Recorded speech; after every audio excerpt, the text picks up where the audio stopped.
Welcome, everybody, to episode 345 of the Cultra Trail Running Podcast. This episode features discussions with White Mountain search and rescue author Ty Gagne. We investigate all the things that can go wrong in the mountains and how we can work together to manage risk and still enjoy everything that the mountains have to offer. Before we start, here's a brief description of each of his books, starting with Where You'll Find Me, Risk, Decisions, and the Last Climb of Kate Matrasova. On February 15th, 2015, Kate Matrasova, an avid mountaineer, set out before sunrise for a traverse of the northern presidential range in New Hampshire's White Mountains. Late the following day, rescuers carried her frozen body out of the mountains amid some of the worst weather conditions ever recorded on these deceptively rugged slopes. I don't know if they're deceptively rugged, to be honest with you. I think they're pretty blatantly rugged. At 32, Matrasova was ultra fit and healthy and had already summited much larger mountains on several continents. Her gear included a rescue beacon and a satellite phone. Yet, despite their best efforts, more than 40 expert search and rescue personnel, a New Hampshire Army National Guard Black Hawk helicopter, and a Civil Air Patrol Cessna airplane could not reach her in time to save her. So what went wrong? Where You'll Find Me offers possible answers to that question, demonstrating why Matrasova's story, what we all know and what we will never know, represents such an intriguing and informative case study in risk analysis and decision-making. Ty Gagne's second book is entitled The Last Traverse, Tragedy and Resilience in the Winter Whites. On a mountain somewhere above treeline, in some of the coldest and worst winter conditions imaginable, two men lie unconscious in the snow as explosive winds batter the nearby summits. In his second book, Ty Gagne masterfully lays out the events that led up to an epic and legendary rescue attempt in severe and dangerous winter conditions in the White Mountains of New Hampshire. It's more than a cautionary tale. It's a tribute to all the volunteers and professionals who willingly put themselves in harm's way to save lives. This is a must-read for anyone who hikes the Whites. In his third book, The Lions of Winter, Survival and Sacrifice on Mount Washington, Ty describes how, on January 25, 1982, during a 4-day search for two missing ice climbers on New Hampshire's Mount Washington in extreme weather conditions, Albert Dow, a member of the all-volunteer Mountain Rescue Service, became the first, and so far the only, member of a backcountry search and rescue team to be killed in the line of duty in the White Mountains. He was caught in an avalanche in terrain previously thought to present no risk. His teammate Michael Hartrich was injured in the accident. In The Lions of Winter, author Ty Gagne describes the ordeal of the missing climbers, the selflessness and courage of the dedicated rescuers, the tragic circumstances surrounding the avalanche, and the heartbreak of the family, friends, and teammates of the fallen rescuer. He also describes how this grueling event became a landmark of White Mountain history, ushering in a new era in the search and rescue community of New Hampshire. We had the privilege of sifting through these stories and picking out the favorite parts during this episode. There are so many lessons to be learned about how we interact and get the most out of our adventures in life. So here we go. Episode 345 of the Cultra Trail Running Podcast. From the belly of the Beast Coast, Glastonbury, Connecticut, this is the Cultra Trail Running Podcast. We talk about all the fun shit that happens on the trails that most normal people don't care about. The language we use is fucking explicit and raw like the trails we run on. So don't listen with your kids. Cultra is brought to you by our patrons and supporters, and we are 112% listener supported, and support is good. All right. Welcome, everybody, to the Cultra Trail Running Podcast. I'm your host, Art Byram, and I am joined today by members of the Cultra Crew. We have Anna G. Hey there. How are you? Good. And we have Josh Guillotine. Hello. Because God knows I can't pronounce his last name ever. All right, one day. One day I will. That's right. That's our goal. Like, we have to have our big goals there. So, and also joining us today, we have a very special guest, an author from New Hampshire who writes about, mountain rescues and decision making and risk taking, and kind of wraps it all up and writes wonderful stories about it as well. And that's Ty Gagne. Welcome, Ty. Thank you very much for having me. It's great to be with you and your listeners. Yeah, glad to have you here. So I think we're going to get into it, but before we do, I just had a couple things I wanted just to talk to everybody about and just kind of review. So the Cut 112 registration is open. So if anybody's interested in running across Connecticut without falling asleep on trails, that's open on Ultra Sign Up. You can see it's a fundraiser for Connecticut Forest and Parks. We actually opened registration yesterday, which was fitting because it was January 12th, Cut Day. So, so that's there. Also, if you're looking to support that, that is all the funds for that are going to go directly to Connecticut Forest and Parks. But we are looking for people to help kind of support, buy some swag for the people who are running and help cover the costs of that, along with, Cultra is going to cover probably a good part of that, but with other folks involved, we can offer even a little bit more to the runners. So looking forward to that. That's been doing that since 2017. So, with, I think, a year off for COVID. So, another thing is we have the Real King of Pain. We talked about that last episode. I'm probably going to put something on our Strava group, our Strava run group. I'll probably make an event there just so that people will know. I'm kind of getting sick of Facebook these days. So want to do a little bit more in Strava. And then congratulations to everybody who got into the Vermont 100 lottery. They just had the lottery and chose the people for that. So including our very own Josh. So Josh, way to go. Thanks. Yeah. So are you excited about that, Josh? Or very excited and a little nervous. Yeah, that's good. That's how a good adventure should be. So you signed up for the 100 this year, right? 100 miler again. Yep. All right. Very good. Well, I'll be, let me know if you need any help after 10 Bear, so, okay. I can, for the right money, if you outbid the other people, I don't know, we can get that van in action for you. The van's basically made for crewing, by the way. It's got the canopy That's and true. everything. So yeah, and any support you need, you let me know. I'd be love to help out there. Thanks so much, Art. Thank you. So also congratulations to everybody else who made it into the lottery there. I know quite a few of our friends are there, and we'll get into that at some point too. But also before we start the episode, I also want to say, as I was getting ready for this, Ty, I had read your first two books, but I had not read Lions of Winter. And I was like, well, I'm in Lincoln right now, so maybe I'll just go down to the Mountain Wanderer and just, I'll talk to Forrest and I'll pick up a copy. And he was sold out, so which is a good thing, right? Good thing, bad thing. And so then I was like, oh shit, what am I going to do?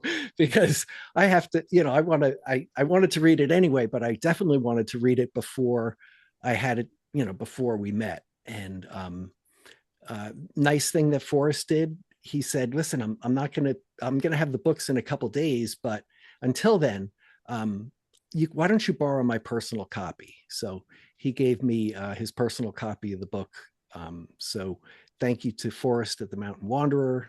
If you haven't been there, it is the place. It is just like, it's like a candy store for hikers and runners and trail people. Right in Lincoln, you go there, he has all the maps. He has old, I bought a 1972 AMC guide that shows some of the original old Osseo Trail, which is now basically in my backyard. So and has lots of other trails and books and guidebooks and everything you could ever want, and a great culture there as well. So make sure you guys stop by there if you haven't. But I think, Ty, I'd like to kind of get into things a little bit. And I thought, instead of, I know, one of the ways that I thought we could approach things was kind of go blow by blow on your new book and kind of hear the whole story through. But then thinking about that, I have to say that I did listen to a podcast episode that you did with Sounds Like a Search and Rescue podcast with Yes. the Yep. guys over there. And it was such a good episode, and they did such a good job of doing just that, that I thought that that would not, that if somebody wants to kind of know the story in your latest book, or at least a good part of it, that's a good place to go. But instead, I kind of thought that we could talk about some of the concepts in the book and kind of the themes in the books, in your different books. So we can, maybe if we could start with, you talk about something called full conditions, and that was a foreword that you wrote in your first book, and it kind of talked about a personal story that you had in hiking the Franconia Ridge, and some of the challenges that you faced with that, as far as relationships are concerned, and the people you were hiking with, and the conditions, and maybe your other shortcomings or other red flags that came up. And maybe you could kind of give us a summary of that experience.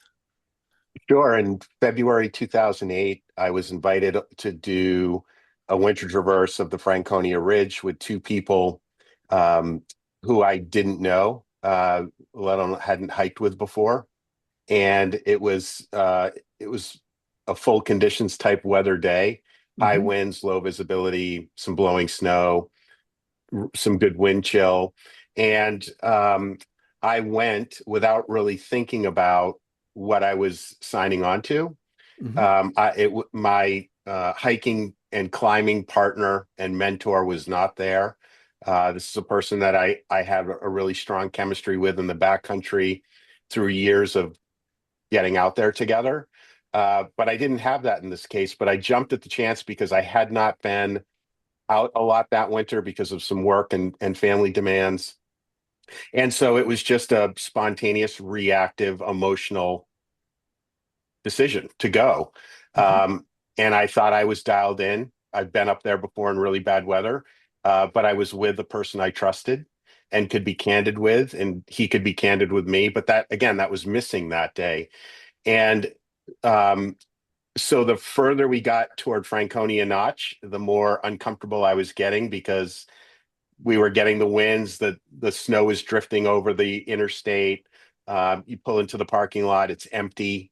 There's branches down. The parking lot really hasn't been plowed yet. So all of these now later, you can step back and identify these as their red flags, or at least variables that I wasn't necessarily paying close enough attention to, because I was driven by emotion. Like, I want to be here. I want to do this. I want to prove myself. I want to show them I have the experience to be here. And so it wasn't long into the hike on Old Bridle, where, the incline begins and you start to make your ascent. And I was falling behind. My fitness level wasn't where it should have been that winter for the objective that we had set out to do. And I was pushing myself to keep up. I wasn't paying attention to hydrating. I wasn't eating. I was just trying to keep up. And so I'm overexerting. Got up to Greenleaf Hut, which is boarded up in the winter. I kept telling myself a story that, well, I'm a guest here, but surely one of them is going to turn us around at tree line, or at the very worst, the summit, because the higher up the mountain we got, the more exposed to the wind. And you could hear this freight train type of wind going over the ridge, but you couldn't see the ridge because it was completely socked in. Sure. Yeah. And so, to make a long story short, on numerous occasions, I wanted to turn and go back, and my ego just would not let me be vulnerable with the group. And I bonked. I mean, I'd run a lot of distance in my late teens, 20s, and 30s. I knew what that felt like. I knew what was happening to me, and I had to push myself across the ridge. And I'm speaking with runners who understand when you hit that wall, if you've got to just keep pushing through it, because you do come out of the other side of it eventually, and I did. Um, but I took so much away from that experience. Mm. Yeah, it seems things like that can teach you. Um, you can certainly learn a lot when things like that happen. My first experience through there, sure, it rained and everything, but I took it at such an easy pace, and at the time, I was I was in good enough shape that we hiked it, and it seemed like a rather easy hike somehow. Um, but I can see that, like, if I were to try to do that like today, I mean, well, right now I have some recovery that I'm going through, like a shoulder injury, and my fitness is like at probably a 15-year low right now. But not being in the shape you want, and then running at a or hiking at a pace that is faster than you want, it seems like it's a downward spiral when things like that happen. Because and maybe you could kind of talk about that, like, you think about, like, anytime any of us who has ever been the weak link in a group, you're always trying to play catch up, right? And what happens is that the people in front will wait for you, and then sometimes you catch up with them, and if you don't have a group that you're very familiar with, lots of times they're like, well, he's here now, let's go. So you're kind of feeling rushed, even if they're not saying something, like, you may be feeling rushed, so you're not drinking and you're not eating as much, which puts you down, even, gives you less fuel. And then you're working harder than you should be, so you're probably sweating more than they are, and all these things are happening. And you get dehydration. Maybe you could kind of talk about dehydration and what that does in the cold. Sure. And I think one of the first things I would bring up based on what you said is, there's so much nonverbal communication within groups, Mm. that if you're situationally aware, you can read them. So the next time you go out for a group run, you can tell who's feeling it today, who isn't. Mm. Is the fastest person thinking of the group and positioning themselves towards the back, so that the the group is setting a pace that's manageable for everybody. Mm-hmm. And you can pick up people's individual motivations pretty quickly, just through observation. So I'll say that, and we can come back to that. In terms of dehydration and the cold, obviously, blood flow is particularly important in colder temperatures, particularly your outer extremities, your feet, your hands, your frontal cortex of your brain. Mm. And when you're depleted of fluids, blood flow is just not going to um, do what it needs to do to keep your outer extremities warm. And so the blood is going to start to pull to your core as a survival mechanism. Mm-hmm. And so, okay, my toes are getting cold, my hands are getting cold, but what's really happening that I don't realize is that the blood flow to the frontal cortex of my brain, that executive function part of the brain that makes rational decisions, is it's impeded, right? And so Mm-hmm. hypothermia is referred to as, it's the silent killer in the backcountry. I would argue it's the silent killer on that roadside long run. It's just this, it's these things are happening to us, and we don't really recognize that we're in a backward cognitive and physiological slide. Yeah, wow. There's a lot to be said there. Josh, did you have something to say about that, or did you Oh, I'm have just something thinking to? about my own experiences of yeah, and there could have been some dehydration going on there, even on our hike, because Mhm. I probably didn't drink that much. Mhm. And we in early December, Ty, we did not make it to the summit of Whaleback, but we hiked the old Osseo Trail almost to the summit, the three of us. And yeah, and I was probably the guy going too fast. Yeah.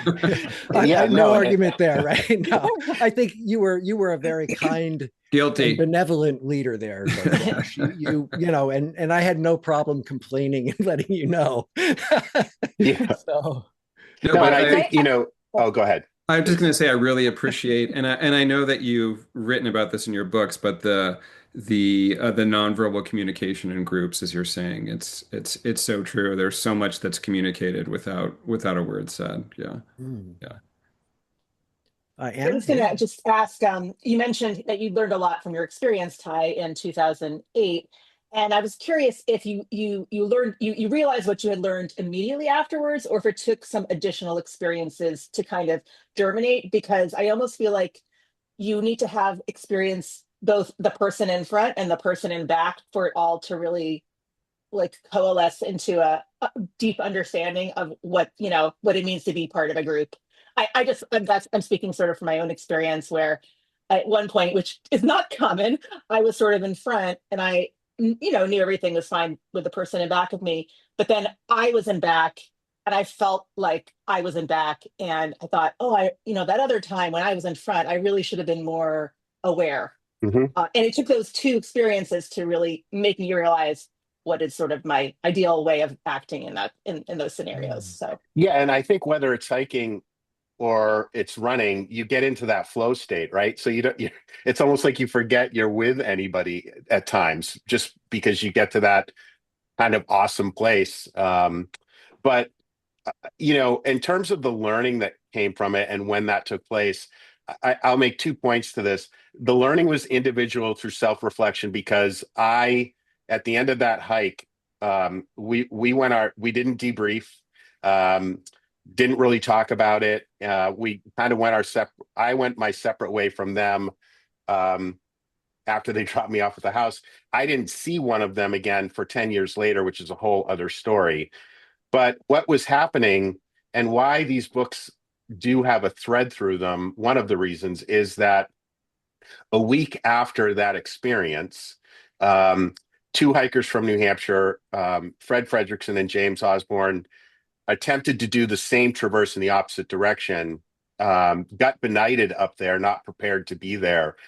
Fred tragically lost his life, and James was rescued off the summit, and suffered significant cold injury.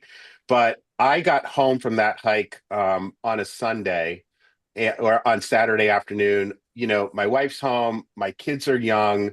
How was your hike? It was fine. I just tried to bury that. And then went back to work on Monday morning in my job in risk management. Um, Mm. and so you can see the conflict that I'm going through at that point. And then the following weekend is when James and Fred did their hike. I'm still in the process of really beating myself up over what I had done the weekend before. And I'm watching on WMUR that there's this rescue is taking place on the same ridge, and similar circumstances in terms of trying to do the loop. And then in the days that followed, just reading the news accounts about what happened, it was very, very impactful for me and part of my Mm. learning process. Wow. Yeah, those are the times that we learn, right? I mean, I had now it's not a similar situation in the severity of the result, right? So it's hard to get into that much trouble in Connecticut. I mean, we have very tough trails, and we have trails that will break your ankles as easily as the whites will. Um, and you can definitely die of exposure, but typically it's not the full. You're not going to get the full on conditions. The full conditions there. So, but I had a time where it was brand new. I hadn't been running for long. I was basically running out of water and bonking, and it was the kind of thing where I didn't have enough clothes to wear, and it was it was like probably 50 miles in almost, and it was getting cold at night and getting dark, and it was dark, and none of us had headlamps, right? So it was the situation where if I slow down, I'm going to be cold. So I can't really slow down, but I'm so tired that I can't go forward. and I don't have a headlamp, so I'm not prepared. So it was just like a cluster, and then didn't have a map and didn't know where the trail was going to end. The last quarter mile of the trail, I knew the whole trail except for the last quarter mile, and you know, and at the end of that, the next day I woke up and I was just, I hear, you had mentioned that you had deleted the picture that they took of you, I think near the summit or on the summit, because you were kind of ashamed of it or disgusted or something like that. I had the same thing. I thought these people were never going to talk to me again after this run. And they posted a race report. And I looked at that and I was like, well, I don't know where the hell you were. But like in my book, I was like I felt like a liability, to the Yeah. group, Yeah, we had there were three of us, and we had very different experiences that day. Yeah. Um, there were some in the group, and again, nonverbal communication. I could tell that they were embracing what we were doing, and I was trying to get away from it as fast as I could. Mm. Um, Yeah, because they were playing around, right? I mean, they went up to yeah, they went up to the ridge line and were kind of hanging 10 off the into the wind, yeah. right? And There's a drainage off the western slope. Um, so just to give people some just spatial context, Summit Lafayette, you turn right, you go across the ridge. Well, the ridge faced east and west. The winds were coming from the west that day, really, really strong, and there are drainages off the ridge line. And one of my companions turned at a drainage at the top of the drainage, turned toward the wind, extended his arms outward, and leaned out over and allowed the wind to hold him up. Um, and on did I think that was unreasonable? It felt unreasonable to me because it told me how diametrically far apart we were. mm, But if I had been with my climbing partner, usual, that's something I might have done myself. It's just that's not who I brought to the ridge that day, mm, either him or myself. mm. So what do you do, right? When this, what is there like a, um, because we see so in Lions of Winter, there was a time where uh, Hugh not convinces, but I mean one of the climbers is generally more of on the edge, has more experience and raw talent at that point.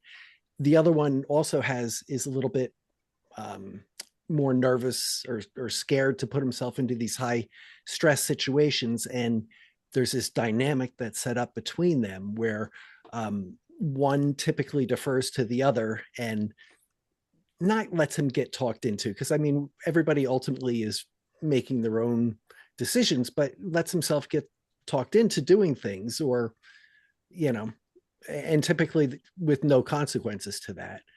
So that kind of thing happens. So when you're in that situation, like, are there some best practices for this stuff, or what do you recommend with that, like to Yeah, avoid that? Because you see that happening, and I think all of us have been part of that equation on one side or the other. Either we're the mentor and the person in authority, and maybe we're pushing people too hard, or maybe we're the one being pushed too hard and we're not talking about it just because we either think that we have no right to that we have no right to say it, or we're afraid because we don't know the person. What do you know what have you I assume you've kind of thought about this, and like what's the right best practice for this stuff?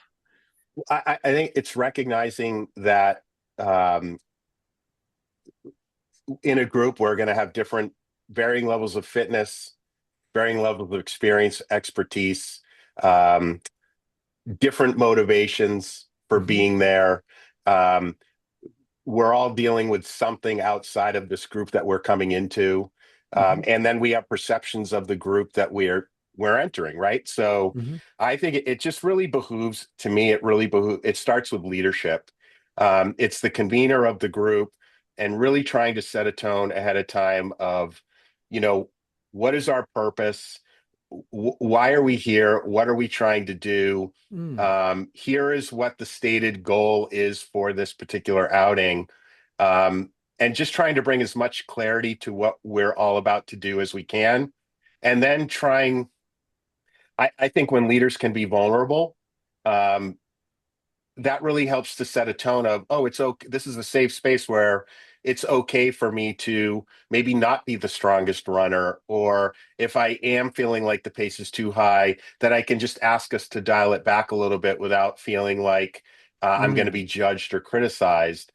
That can be difficult to do. I mean, running is a competitive sport. Yeah, Um, and exactly. there's, Like we live to, even if it's in just in good fun with your friends. I yeah, have had for a long time. I lived to drive my friends into the ground. Like if they suffered and I suffered and I got there in front of them, that was a major win. I mean, and that we could all laugh about together, as a group. But the White Mountains are different, right? I assume, well, right? I think it's the same stuff Mm-hmm. at sea level in Connecticut as it is at 4,000 feet in New Hampshire, right? Mm-hmm. It's interpersonal dynamics, it's human factors, um, it's just a difference in terrain. Mm-hmm. Now, as you said, you layer on top of those human factors a very unpredictable and unforgiving environment that the White Mountains can be. Yes. Well, that just magnifies the human Right. factors. Right. The Yeah. the risk is just so much greater.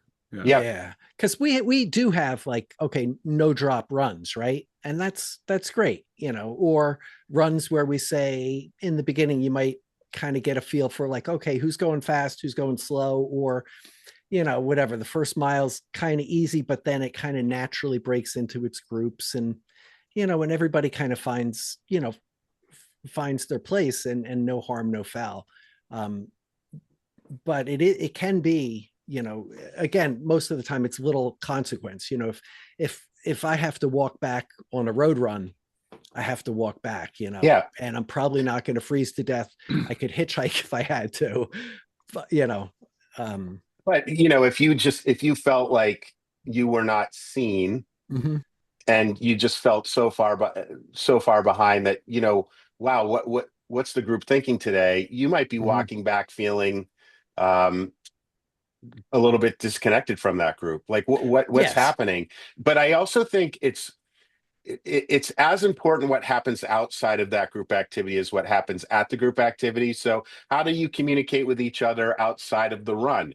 Do Mm. you what I love to see is I live in New Hampshire, near the seacoast, and you'll see cycling groups and running groups coming into coffee shops or Mm-hmm. breweries after their event, and that just goes toward building community. And I think those are the types of things that strengthen the group, um, and can just go a long way toward getting at some of these issues when you convene to do this thing that you're all passionate about doing. So Yeah. Yeah. Can I ask, on account of that experience, are you like less likely now to do these adventures with people you don't know, or do you like prefer a minimum size group so that, maybe two people go off in front and two people stay back, or, how do you navigate your adventures now, given that experience I with think just with being, whether it's in the mountains or it's at work or wherever I think it's just being willing to do the work, and not just showing up. And so it's really thinking about, it's starting with self. Like, Mm. okay, I have an opportunity to do this. Am I truly prepared for doing this? Am I ready to do it?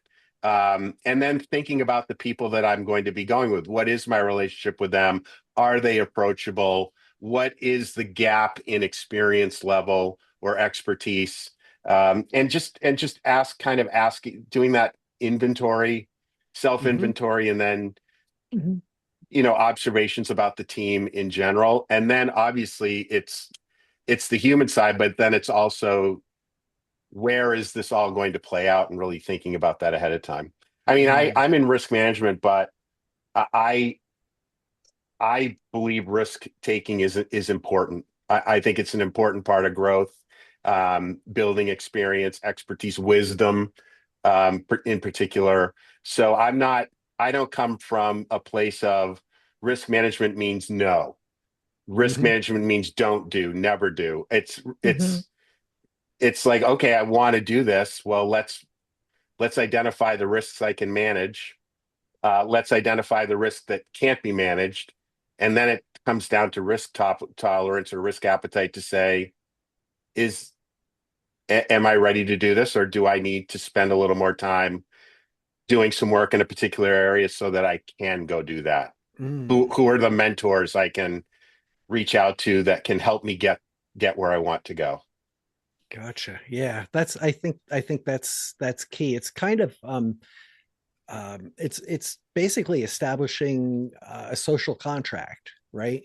With the people that you're out on an adventure with, and there's got to be a level of trust there pre-existing, and if there's not, then it really needs to be talked about, and um, I think, the three of us have, I think, or what I consider to be a very good relationship in that regard, is that I have no problem really saying, hey guys, you know what? This is where I'm at today.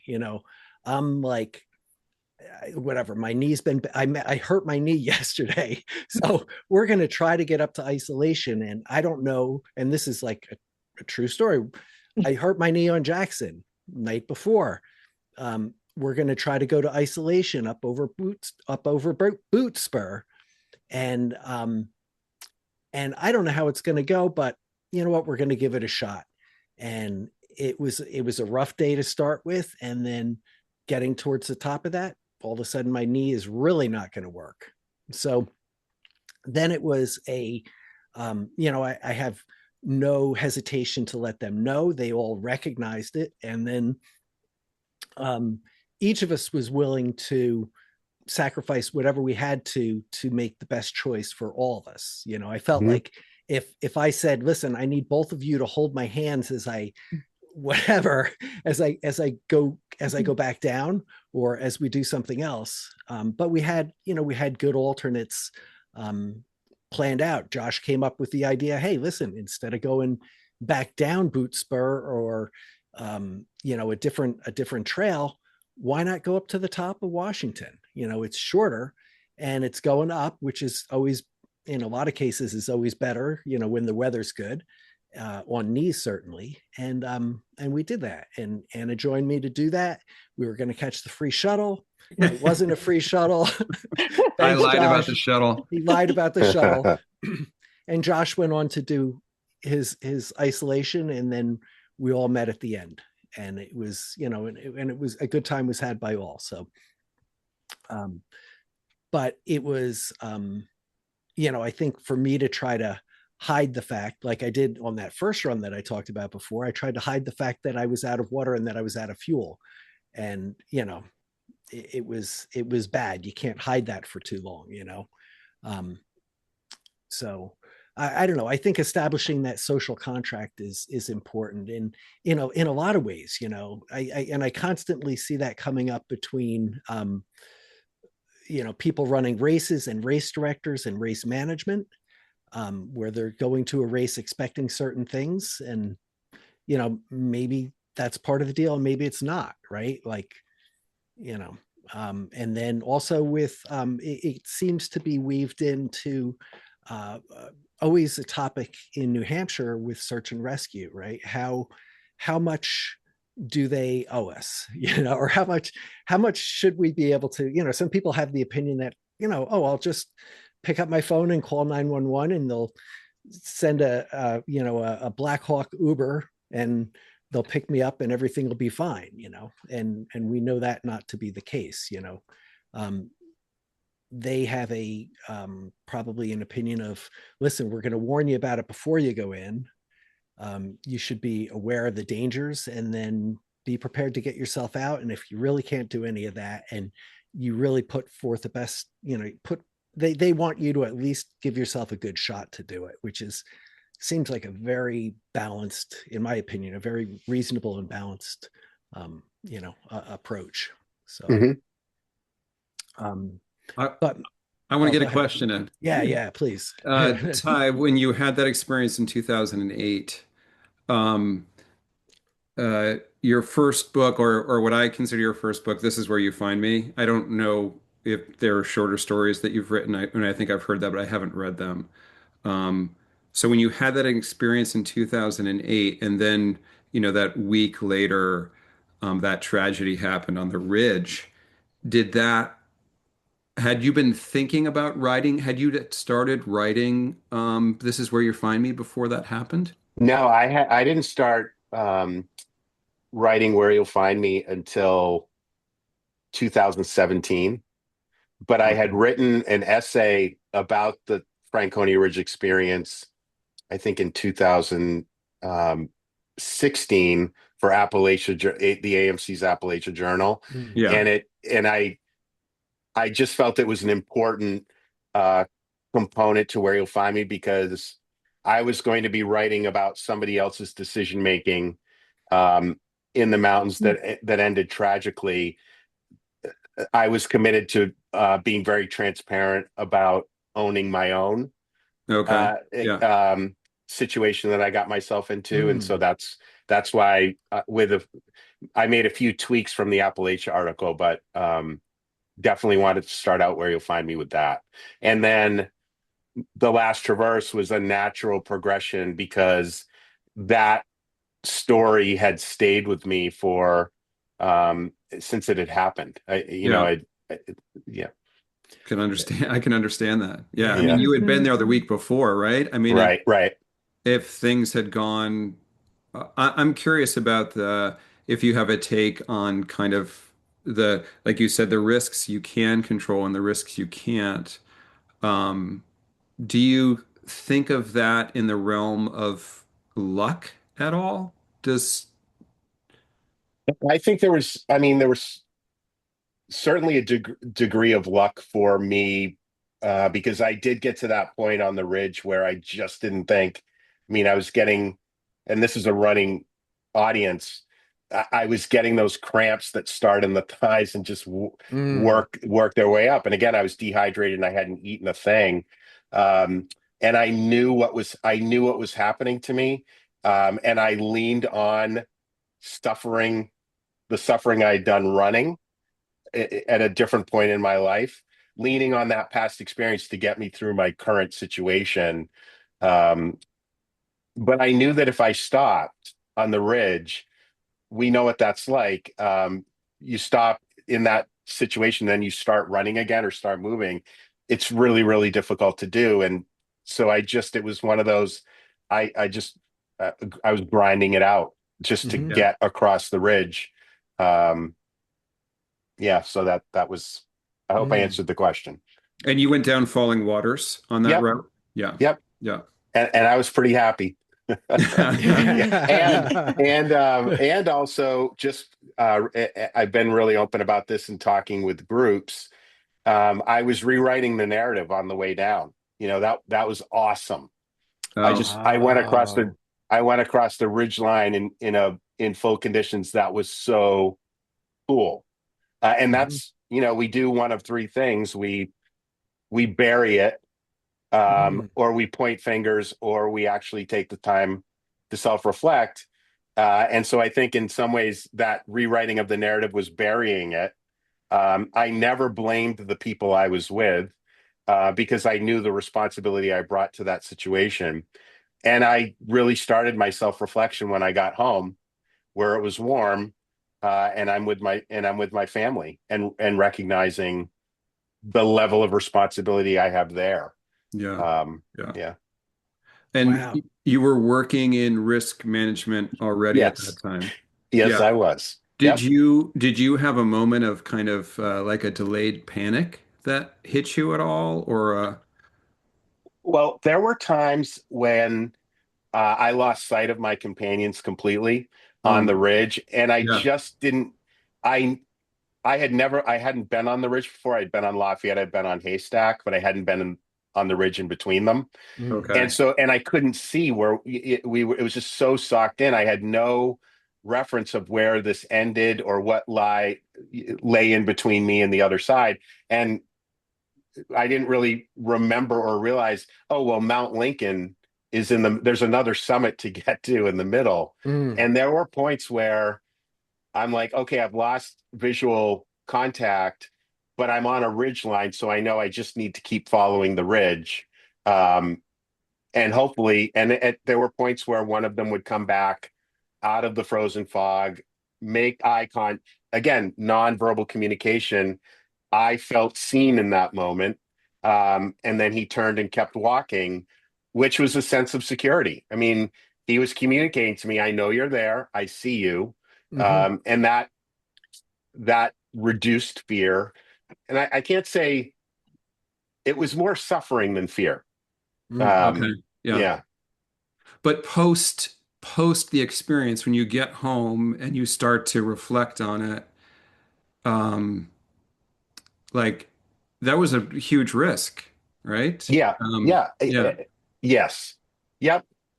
And Yep.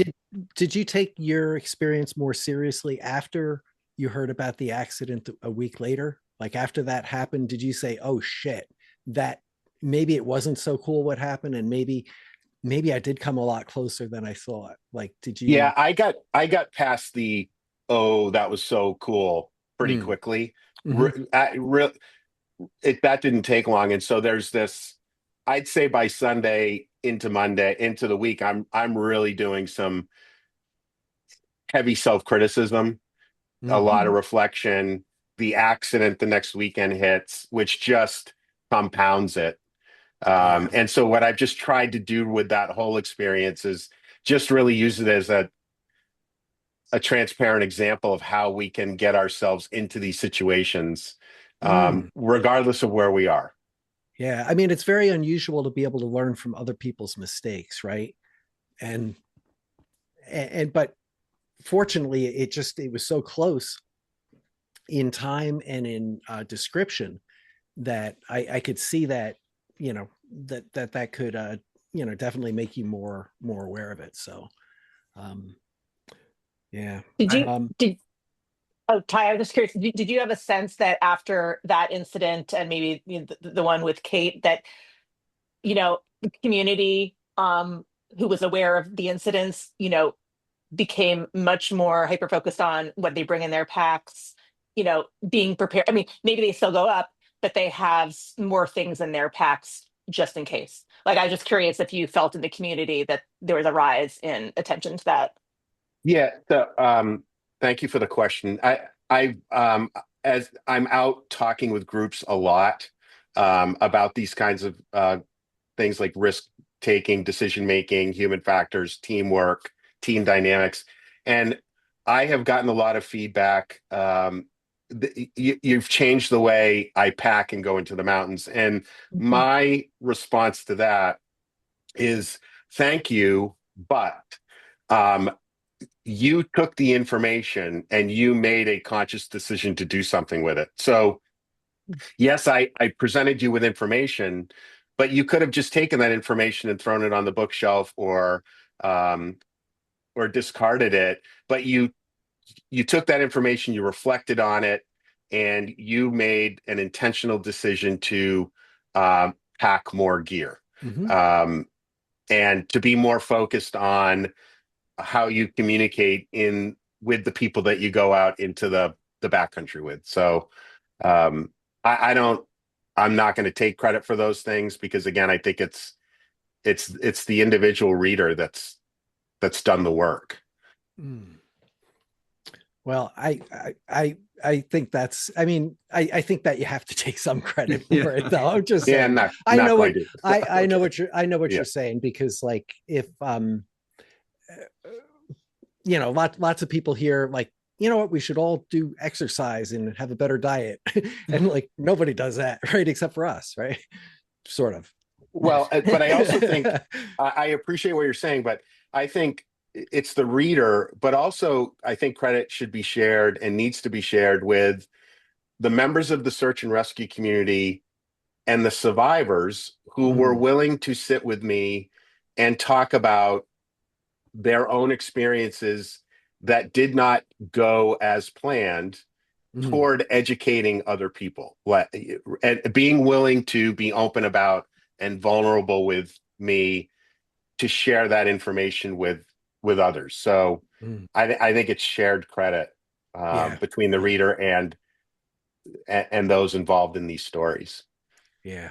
I can, I thought that was, I could see where it might be difficult for a lot of people, especially if, you know, everybody always tries, lots of people try to blame themselves for their part in anything whenever they're anywhere near somebody who is killed or injured. So I could see there would be a natural hesitancy by people sometimes to talk about these at all, just because, you know, they at some level may, or you know, may take blame for things that they had really weren't, you know, at, you know, weren't causing. So that is good that they did that. And you know, the fact that you were able to make them feel comfortable, I thought was very good too. um how maybe we could talk about that a little bit. So I know it seems like each one of your books got a little bit deeper into the personal stories, and you know, making more of a connection, like I think is you know, ending certainly with Lions of Winter. I just felt like with that, by the end of that, I just felt destroyed. Just reading about the relationship that people had with Albert Dow, and then the you know, the pain of the families involved on all sides, you know, from the people that worked alongside him, and then also of the two hikers who were out there and what they felt, you know, just like their emotions and stuff. I how did you deal with the emotional fallout of all that? So what was that like? personally, or I guess, yeah, like a little bit. Like I understand. Yeah, yeah. personally, I would say. How difficult So was that? I think with the first two books, and I think I hope what you see over the course of the three books is the trust that built Mm-hmm. over time with particularly with me speaking with the rescue community. Mm-hmm. But I think personally, the first two books, I I don't want to say I was very good at, but I was able to really make sure that I was not making, as I was sitting with people talking about really difficult things um, and bad things that had happened in their lives. I was really focused on not making that about me. Oh my gosh, this is so hard to sit here and listen. You know, it was, Yes, I wanted to yes. stay focused on them. And with the third book in particular, I have gotten more open about um, the impact that process had on me personally Mm-hmm. for a couple of reasons. One, um, I was sitting with people who I had gotten to know um, in the rescue community because they were in at least one or both of the other books. Mm-hmm. And now I'm sitting with them and I'm talking about one of the worst days in their lives, which is Yes. the loss of a teammate. And that was, it was heavy. And while this is taking place, my father was in declining health, and my father passed away during the writing process, and particularly right around the time that I had arrived at the point where Albert was lost in the line of duty. You had his friends and teammates in their 20s and late 20s who are going through this experience they'd never been through before. I'm grieving my own loss while I'm writing about theirs. And it was just really challenging to try to compartmentalize the two. And I Mm-hmm. did, but Mm-hmm. um, it took a toll. So Yeah. yeah, Well, thank you for asking. I think that it reads it came across as somebody who really understood grief. I think that you expressed their grief. You know, it was just wonderfully written. I felt sad having, just I felt like I kind of shared some of the sadness of even though I didn't know him, Mhm. um so I thought it was just you did a very good job of really capturing that. So Thank you. And I well, think thank you for that. I no, and I really appreciate that. And I think just like my experience on Franconia Ridge um, from that perspective of being driven by ego and emotion in my decision making there, and what I could learn from that and share. Hmm.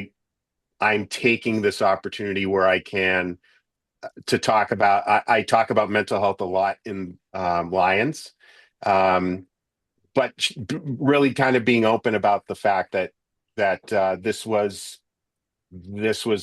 challenging emotionally to write, Hmm. and I'm so grateful and honored to have been able to bring that story um, into the light amidst the challenge, right? So, Sure, sure, yeah, yeah. I don't regret what I went through to to to get the book to where it is. Hmm. Hmm. um Very good. I wanted to ask Ty if there have been situations in your hiking or climbing, or I don't know how much winter activity you do, but have there been other situations where you felt you were um, in a similar situation like you were when you did Franconia Ridge? No, what I would say to that, I really appreciate that question too, is um, I can think of a number of occasions when I was with my climbing partner where I assumed a higher level of risk than I might normally do because I was with somebody mm, I had such high trust and respect for. hmm. Um, and that was the place and the time to do it Mm, Okay. because of those conditions that were present with trust gotcha. and experience level and expertise Yeah, of that yeah. Yeah. person. Yeah. Yeah. Yeah. Mm.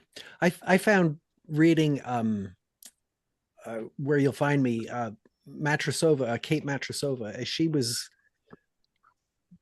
going through this, I just felt like I wanted to I kept expecting it to turn out differently just because of how, just as a little bit of background, she was just somebody who was personally successful in it seemed like everything that she touched.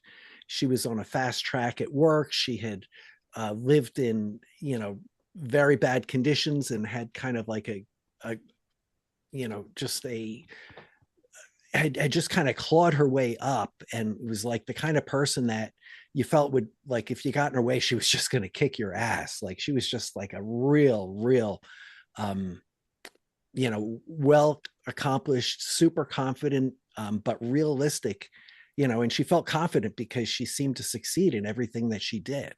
Or it, if Yeah.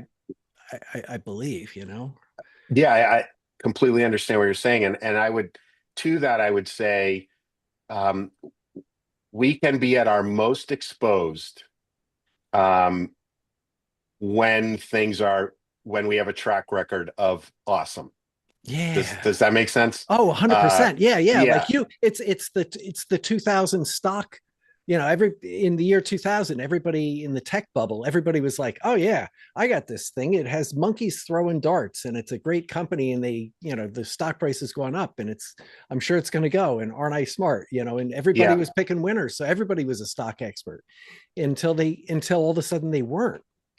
So yeah, and absolutely be motivated by your past success, yeah. but bring the humility to the present moment Mm, and what it is that you're doing right now, because all of that success is really, really good, mm, and something might be different here that I'm doing that I just don't see because I'm just bringing everything that's been good to the present. And I would also argue that sometimes I think we avoid risk and opportunity because we are bringing things from the past to the present, that things from the past that didn't go as planned. And so we might be feeling risk averse, Mm.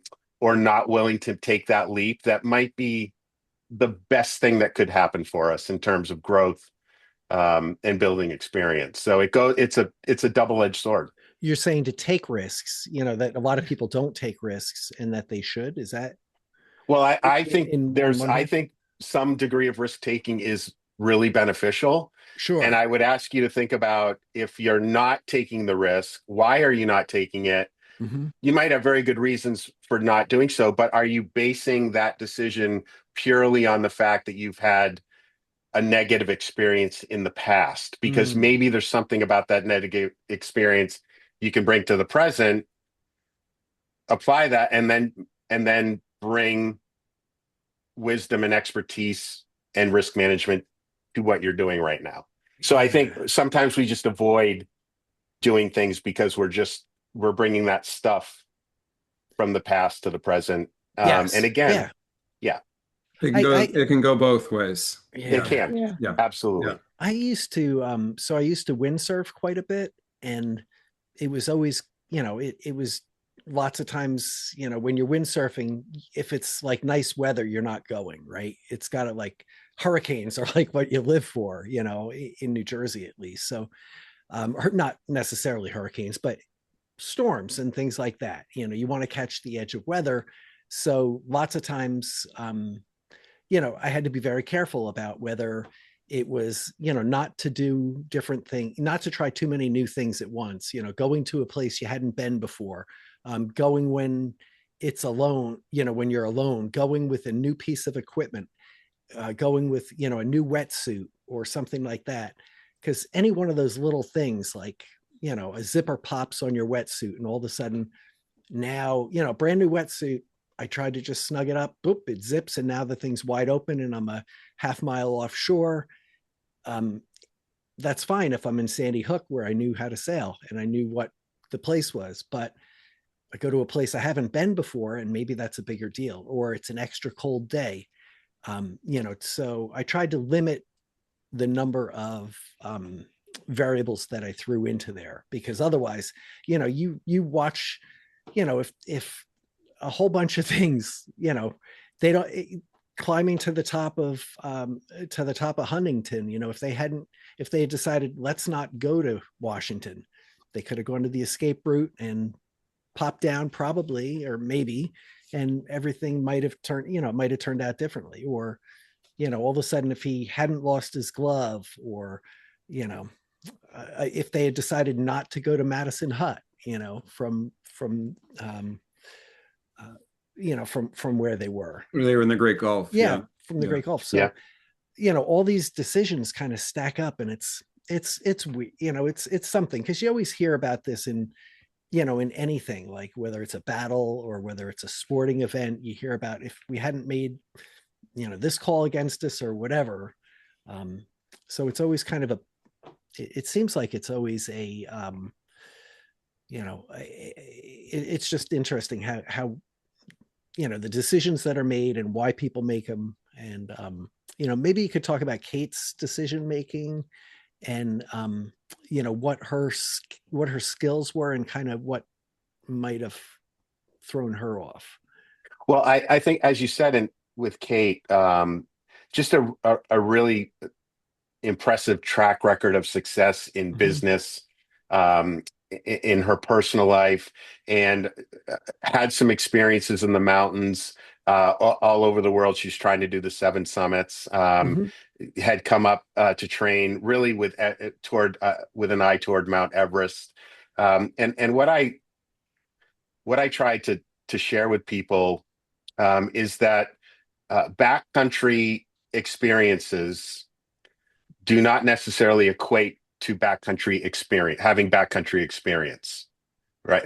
So we can go Okay. out and Yes. we can Right. go out and have experiences, that means that we are in an arc of learning, right? It doesn't just stop there. Because I climbed said mountain does not now necessarily make me a mountain climber. I'm a student of alpinism or Mm-hmm. mountaineering or whatever it might be. And so she had come up to New Hampshire over a holiday weekend, really extreme forecast, had been well advertised, had been put out there. Kate was aware of that, had planned to do the Northern Presidential Traverse solo in a light and fast manner, Mm-hmm. and felt that she was going to rely on her high level of physical fitness to move with speed in order to ward off the cold and to get to the end of that traverse or at least below tree line before the winds that were forecasted to come in arrived. Misjudged the arrival of the weather, and just spent a lot of time above tree line, um, and it eventually reached a wall of wind toward the summit of Mount Adams, made the decision to turn around, but that decision really it came too late. Mm, And yeah. by the time she was trying to self-rescue, she was met by another wall of wind that was coming through Madison Call Mm, that essentially pinned her there. mm-hmm. Yeah. It is. What's your Oh, go ahead. Oh yeah, just what is your feeling about hiking in the White Mountains in the winter solo? I am curious. I personally would never do it, but Yeah, I am on the risk averse side. And um, as you mentioned, she had this experiences and they were with groups and she wasn't the leader. So here Mm, she was the only person and the only leader, and had no one to bounce ideas off of, etc. I'm yep, just curious if you hike in the Whites alone in the winter, or how you feel about solo hiking in the yeah. winter. So I'll answer that in two parts. So Kate had, when she had done those climbs on the higher peaks throughout the world, she was always part of a guided expedition where the decision making and the risk management essentially taken on by the guides. And as you said, she arrived here, and those decisions were left to her. Um, I have gone solo hiking in the wintertime before. Um, I'm not one that's going to sit and tell people they should not do that. I think those are individual decisions. I would just suggest that if you're going to do that, it's again self-awareness. What is my level of experience? Where am I going? What is the weather? Am I prepared? Have I told people where I'm going to be?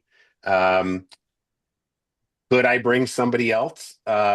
Yeah, I think those are all things to ask, but I also completely understand the solace and the beauty that comes with being out Mhm. doing something by yourself, whether it's a solo long run, um, or a solo hike, or whatever it is that you might be setting out to do.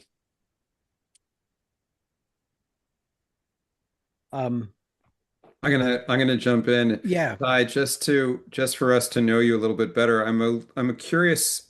I know you work in risk management, but and this isn't the central question of the podcast at all, but what do you do more specifically in your day job?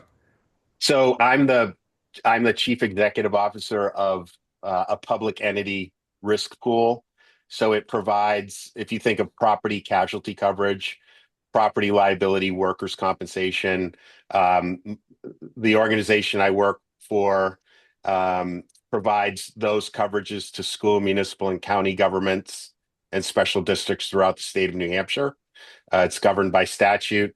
And so not only do we manage the claims of the public entities, we have a really strong HR consulting component, risk management consulting component, and an education and training arm that covers safety issues, but also we do a lot around leadership, um, decision making, supervision. Um, we do training around mental health awareness. and activities such as that. Oh, interesting. Thanks. And how did you get into that? I just I worked in local government at one time. I'm really passionate about the local level.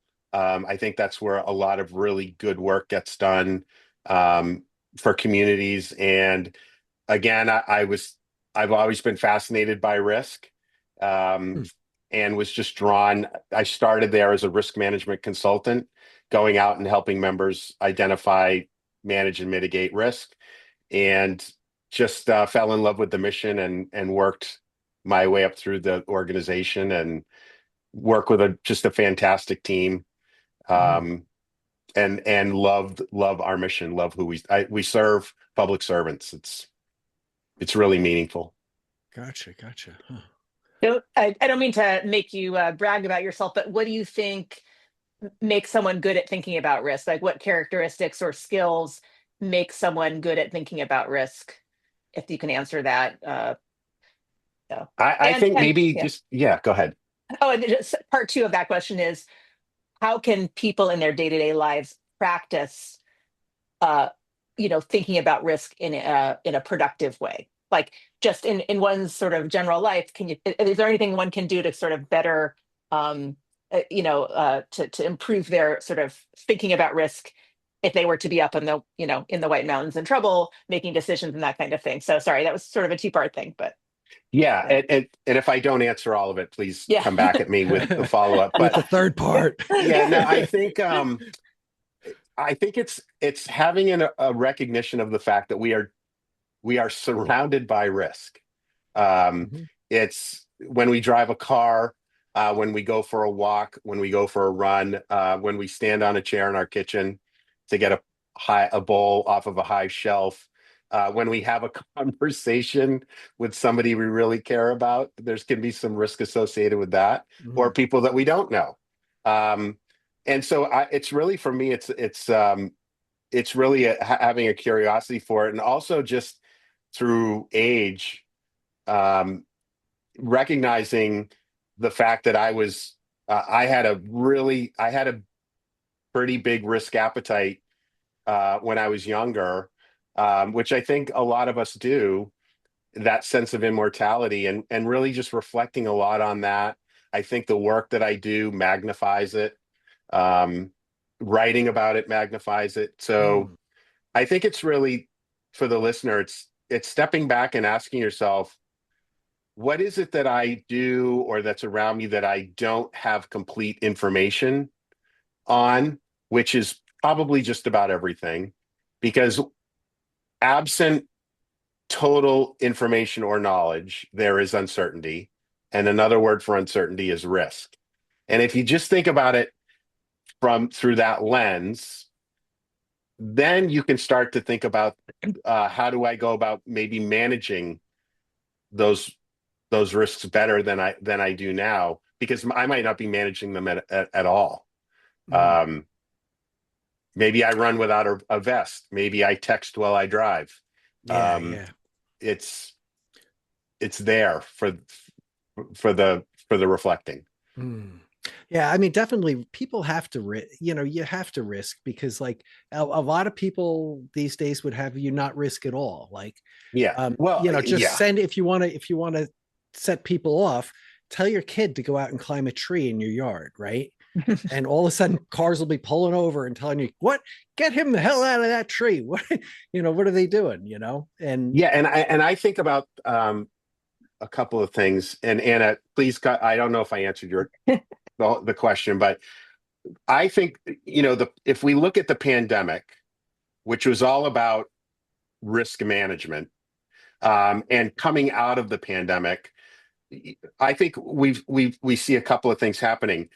We have part of the population that's become more risk averse.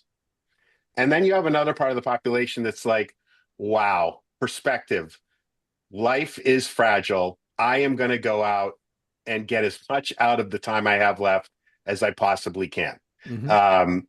And what I would ask people to think about when they think about risk in their lives and what their relationship with it, and I'll go back to something I said earlier. What are the opportunities before you that make you uncomfortable to launch because you're perceiving there's some level of risk in doing that? And what are you missing because you're unwilling to get out of your comfort zone or to learn how to get out of your comfort zone toward that thing that you'd really like to be doing or wish you were doing? Mm-hmm. And I think it's fine. I think there are absolutely risks that shouldn't be taken. We shouldn't do them. But I think there's also risks that we should embrace because of all of the good stuff that lies on the other side of that. Yeah, yeah. I mean, otherwise it would be really easy to say, like, stay the hell out of the woods because the woods are evil and dark and dangerous, right? We all know that. And let's stay away from anything where the footing isn't perfect, right? Yep. So, I mean, but we all know that that's where the best views are. Yeah. And I can understand why some have chosen, I'm gonna pursue all of these opportunities that are in front of me. And I also understand why people may not be doing that. And, maybe they had a traumatic experience that's preventing them from trying something or moving forward. I respect both of those approaches. Yeah. And I think sometimes it matters a lot, like where you are in life, right? Like, as a parent, I think, I feel like I have a certain responsibility to stay on this planet to be, to be a parent. So I know that especially when my kids were young, I felt like, you know what, I know that I could really press it at the end of this race, but you know what, I'm having a little bit of a tightness in my chest. I don't think it's anything, but you know what, I don't want to be that guy who just, who has a heart attack at the end of a race. Why am I going to do that? So yeah. And I think, why am I not letting my child climb that tree? Yeah. Is it about my child, or is part of it about me? Mm-hmm. Yes. And how can I get out of my comfort zone to support my child in climbing the tree? In the simplest terms. Yep. And that was interesting because that's kind of what, if you look at Hugh's parents, one of the climbers who was basically a phenom climber, right? It seems, his parents kind of gave him the freedom to go and do, to do his own thing, right? So living in Pennsylvania, go to New Hampshire, at 17 years old, right? With your 20-year-old friend, I think, right? In the winter. Yeah. And it was a different time, right? And yes, but it definitely was. I would argue too that I would have hitchhiked there myself. Well, one of the reasons I think you and Jeff survived that ordeal was because they had been taken out into the backcountry as kids. Yes. They were encouraged to wander. They were taught how to build a fire. They didn't have the ability to do that in this situation, but they did lean on primitive skills to set up shelters, to huddle together, to follow a river. Yeah, and that helped them survive. We've in some ways moved away from those kinds of activities with our kids. Yeah, definitely. I was going to say, go ahead. Just that one way for risk-averse people to kind of face risk, and I'm speaking as someone I'm a lawyer, so I am probably on the risk-averse side, is just knowledge. So again, speaking for myself, we had this trip that we were maybe going to do to Whaleback that Art mentioned, and I was a little nervous in the winter about the route because I couldn't really, was like, we didn't have that much information, right? But I asked in the Hike the 4,000 footer forum, got a lot of information, and I eased into this situation quickly, right? With all that knowledge that I received about the route and conditions, a few days before, all of a sudden I was able to go for it. So, I think that is a way that people who tend to be on the more risk averse side can hopefully ease towards taking not even really risks, but just doing something that in their head seemed very risky, initially, but with knowledge just becomes Yeah. a little less risk. Or you, Mm. you feel better about doing it. Yeah, it's the Yeah. absence of information Right. and going and finding the information where you Right. can, where the resources are. Yeah. Yeah, Yep. absolutely. I felt like, kind of looking at that situation too, and that trip, I felt like we kind of approached it in a way that I was comfortable with, because I think, to kind of set the table, I felt like my fitness was not there. That was one of the red flags, definitely, that I felt. Um, but I still found myself at the top, or near the top of the mountain, which was great. None of us really had any extensive winter experience. I think for all three of us, it was our first time in snowshoes, right? For the most part, more or less. I mean, I had been in snowshoes, but whatever. I had been never gone up a mountain in snowshoes. Mhm. So to do that, and so that's another red flag, right? Like, because here, at one point, I couldn't even tell if my which feet they went on. The snowshoes, whether they go on the left foot or the right foot, or how that works. So, and then like how to handle mitten changes or glove changes, how to keep your hands, do that. And then when you get to the top of the mountain, what's it like to snowshoe down? Like, how does that work? Like, and I just don't know what I don't know, right? So, at a certain point, you start thinking, how much do I leave in the bank just in case that extra thing goes wrong on the way down? Stepping in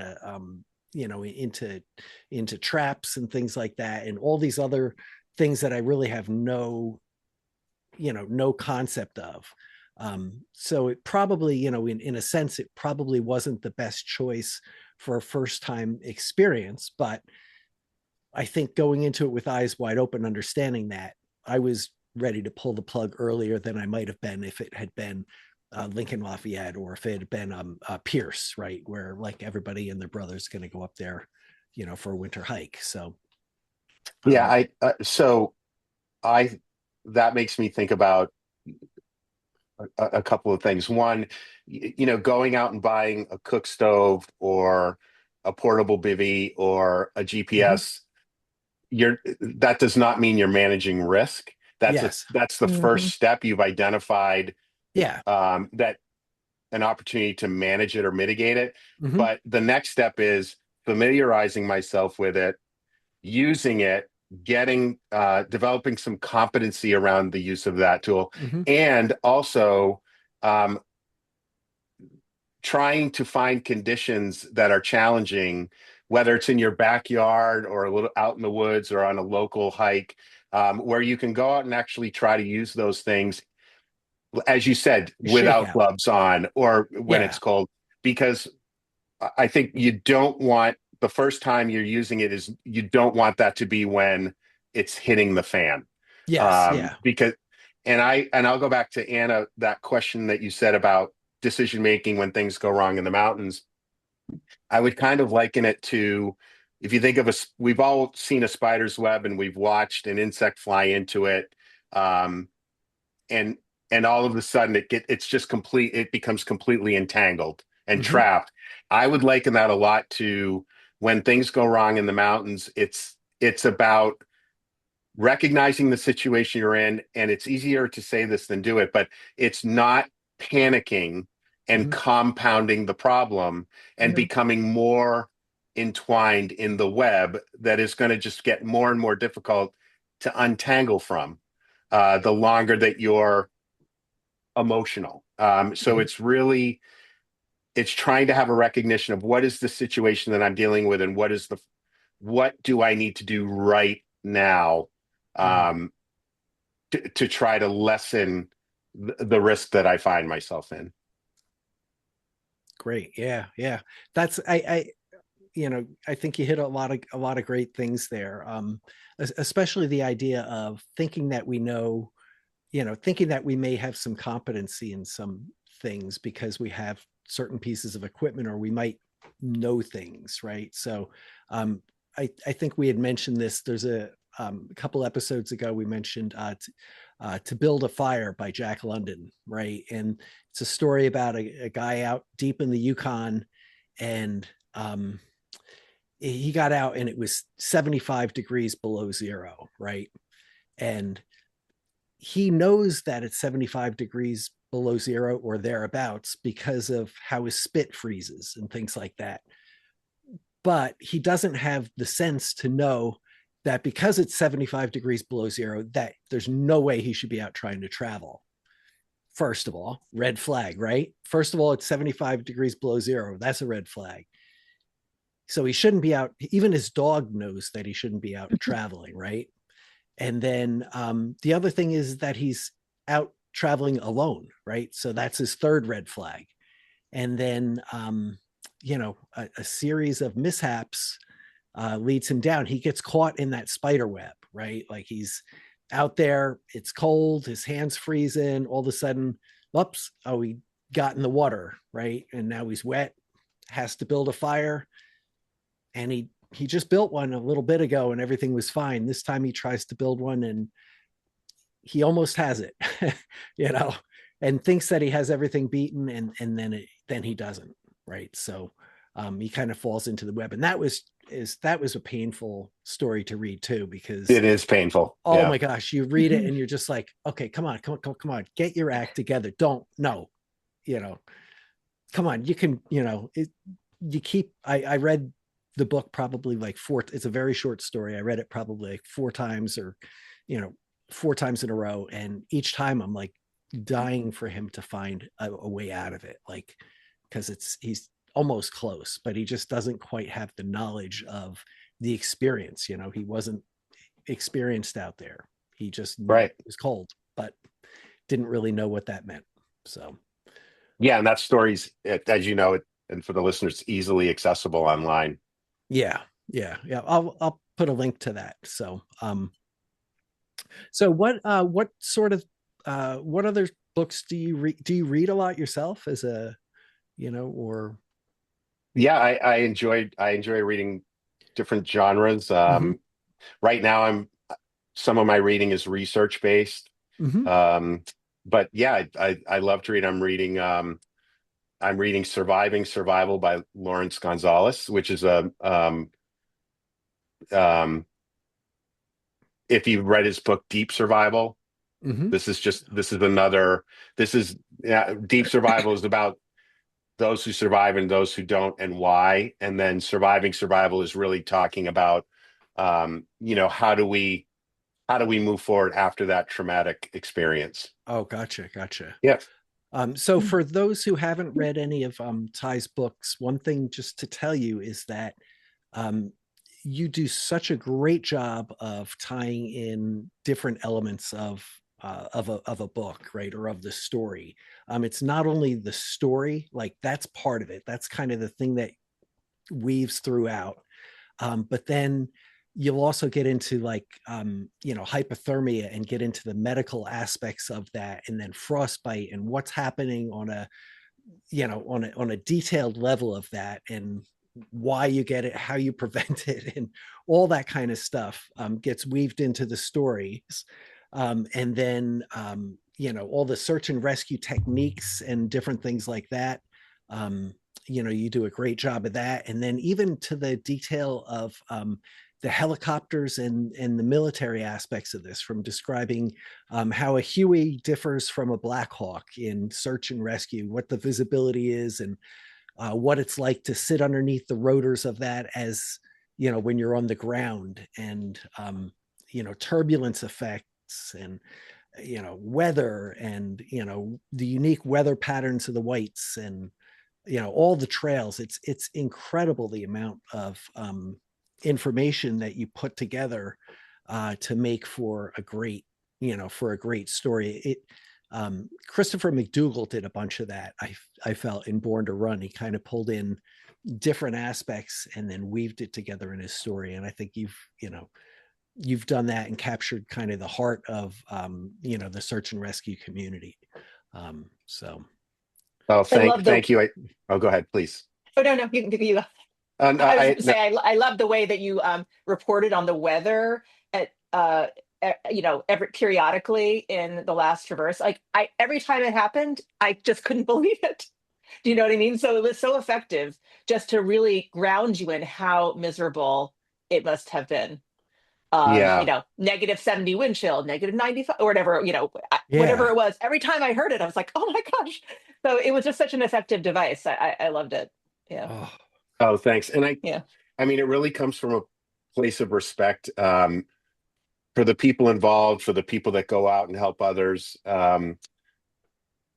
I don't want to write sensationalized accounts. I want to share human stories and what can we learn from them. And really, as you said, a lot of the work that goes into search and rescue in the backcountry in New Hampshire. So I appreciate that feedback. mm, yeah. I So was gonna, can I jump yeah, in for a yeah, second, please. Art? Mhm. Um, Ty, I don't know how old you are, but that accident on the avalanche on Lion's Head was in 1982. Yep. When did you first learn about that? And follow up to that is, when did you decide you were going to write about that story? I would say I really first learned about that, and I remember the weekend it happened, because I was in middle school, and I vividly remember, and I bring it up in Lines of Winter. There was an aircraft accident in Logan where a jet Mhm. slid off the end of the runway, and the kind of the frontal fuselage broke off into Boston Harbor. Yeah. Um, Two people went missing and were never found. And I remember watching that on the news at that age. And that is the same weekend that this happened, where Albert lost his life. I would say it really started to become known to me really early on in the research for Where You'll Find Me, because it had been such a watershed moment for search and rescue that a lot of what I was talking with the search and rescue community were practices that and standards that evolved from that loss decades ago. Mm. And the common theme, Albert Dow was really a common theme through those conversations, whether it was a rescuer who had been doing it for decades or a rescuer who maybe had just joined a team.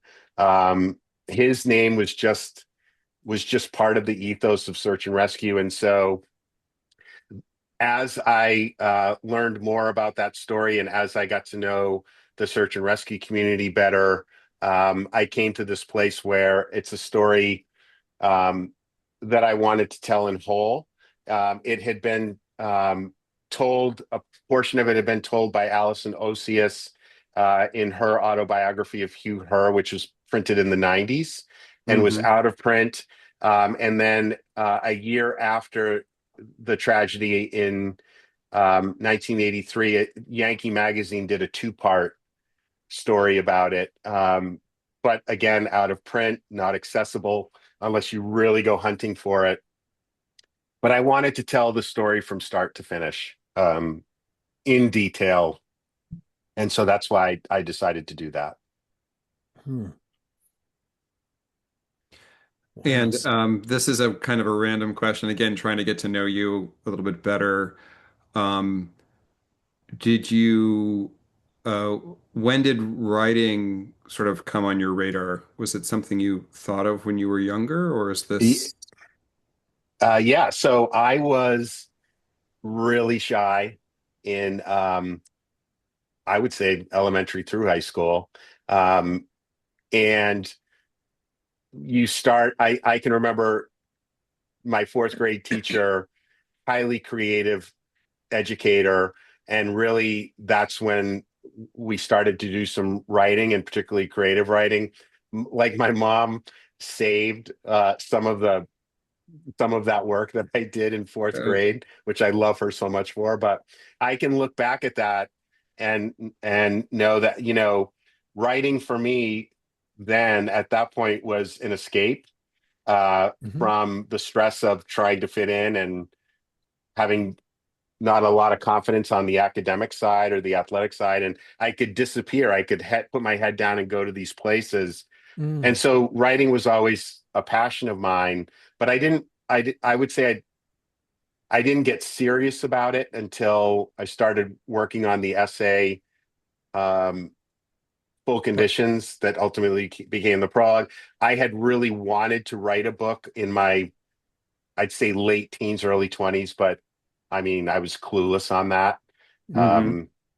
But got to this point by going out and talking to groups about Cape Matrosova and the search and rescue component of that, is when it really started to kind of take hold, that I wanted to write this and write about these things.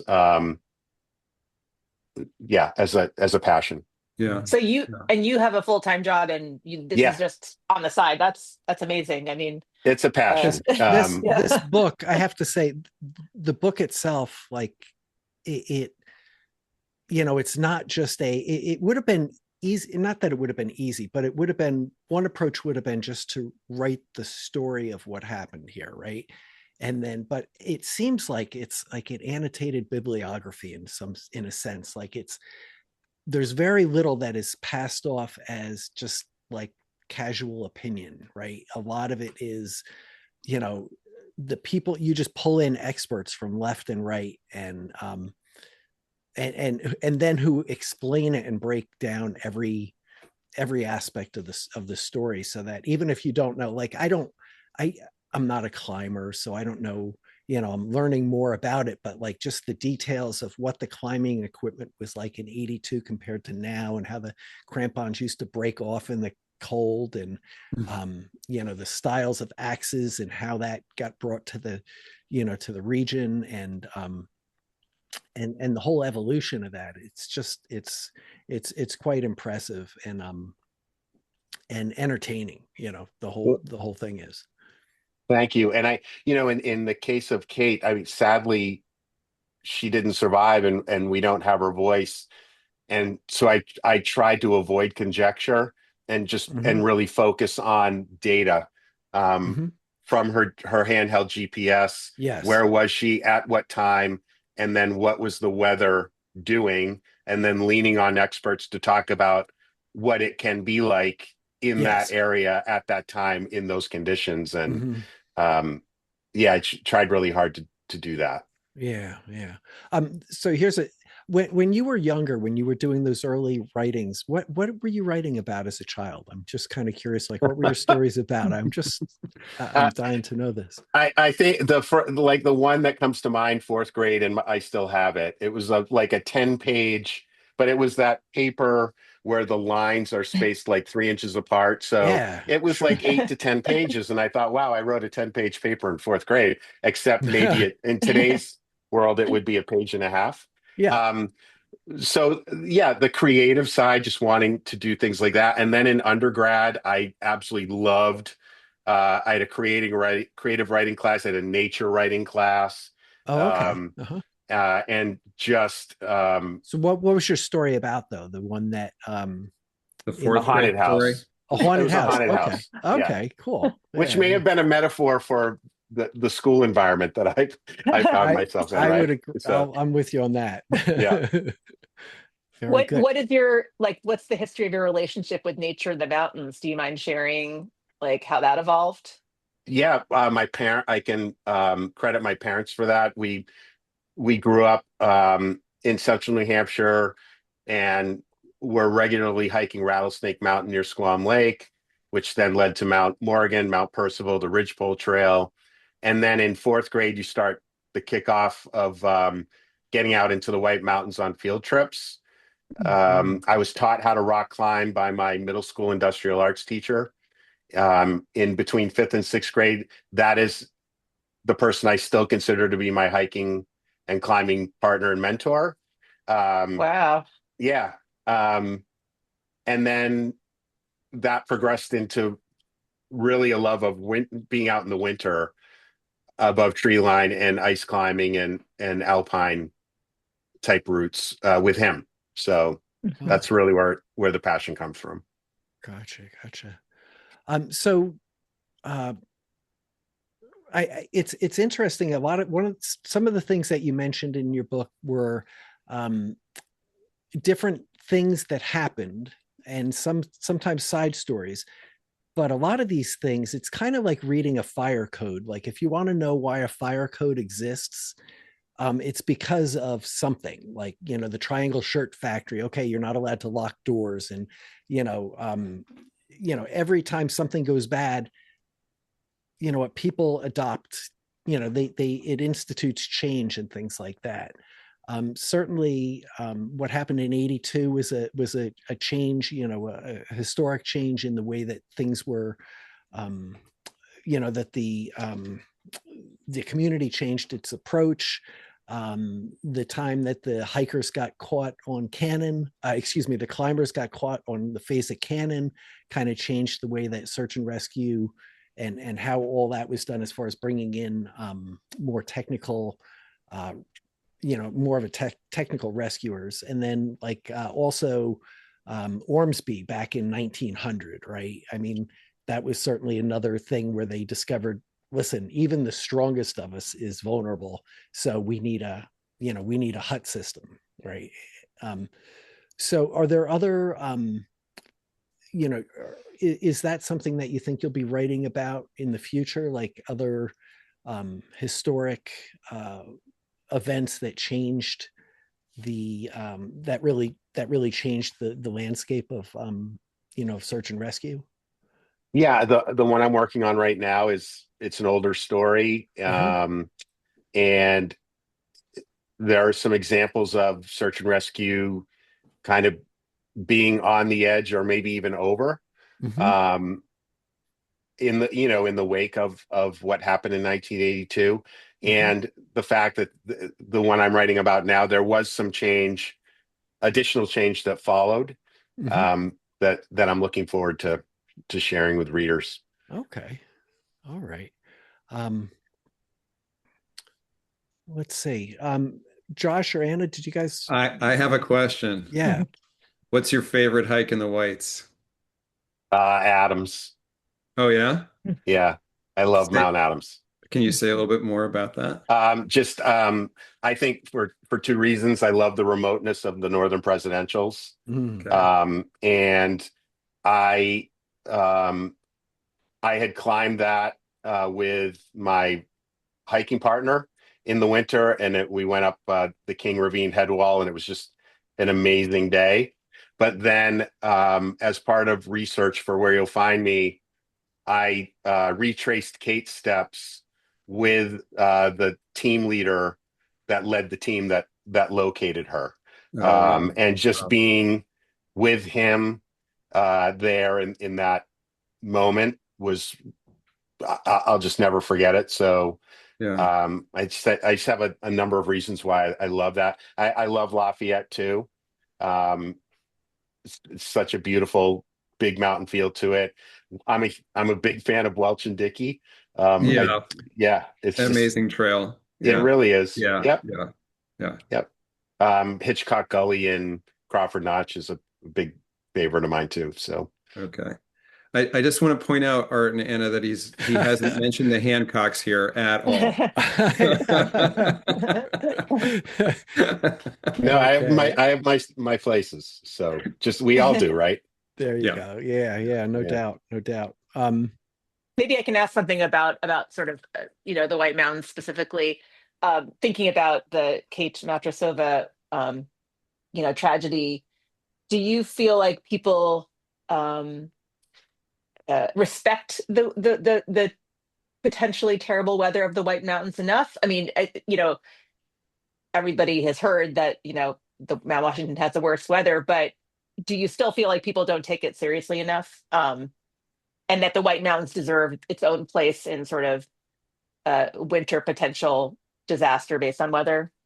Yeah, I think we see examples of unpreparedness in every season, and I think that can come down to a couple of things. One is there are experienced people that get into trouble for various reasons up there, and then there are people. I'll go back to the To Build a Fire essay by Jack London that you reference. It's we don't know what we don't know. So oftentimes people are going into that environment having no idea how unpredictable it is, because it's in New Hampshire and it's many of these access points are right off of major thoroughfares. So what could possibly go wrong? Mm-hmm. So it's overestimating our ability, underestimating the situation we're going into. It's complacency. It's just a lack of awareness or not having the information that you need to make good choices. Mm. Yeah, and so often those two things, the overestimation and the underestimation of the task at hand, in most cases, that has very little consequence.